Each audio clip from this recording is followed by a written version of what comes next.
When my father took me to see the film in 1963, that was its first re-release to the public, and I went to the Lamar Theater in Jackson, Mississippi, and I've never really been the same ever since.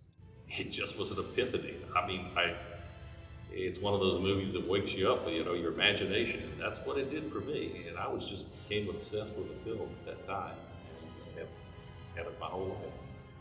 I mean, when you're 8 years old, the idea of running around the ocean in a super submarine, fighting giant squids and things like that, what's not to be excited about? I got my first piece of 20,000 Leagues memorabilia, and that was a large golden book that came from a Ben Franklin dime store, and I still have it today. It's got my name written all over the front of it because my mother didn't want me losing it because I took it everywhere. And it wouldn't be until the 1970s that I acquired a second piece, because before the internet, stuff was just really hard to find. But when about 1993, when I got on the internet and started connecting with other collectors, things just started coming to me.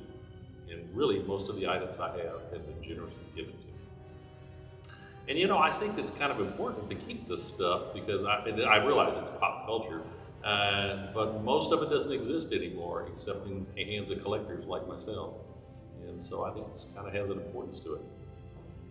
This film is very influential to today's set designers and special effects people. They always cite this film, just the way it looks.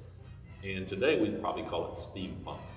But in 1954, it was really revolutionary, the way it looked. And Disney spared no expense to get the best actors and the best technicians at the day. And if you compare it to what else was on the screen at the same time, it's a revelation. It looks real. The scenes underwater still hold up today, and the miniatures and things like that. And it just, like I said, it's just very inspirational to me. Of course, it's based on the Jules Verne novel about Professor Aronnax, his servant, Conseil, and a harpooner, Ned Land, who wind up on this Victorian submarine. And at that time, they believed it was a sea monster. Held captive, they are taken on a series of adventures all around the world, and eventually they get off as the sub is lost in a giant whirlpool.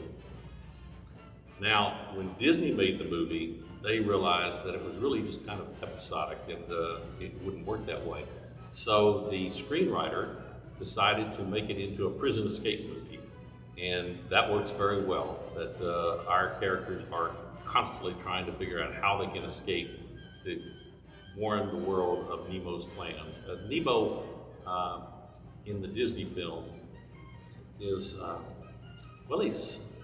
he's obsessed with ending war and strife. He had been a prisoner, a slave, in a prison camp, and his family was tortured and killed for his scientific knowledge.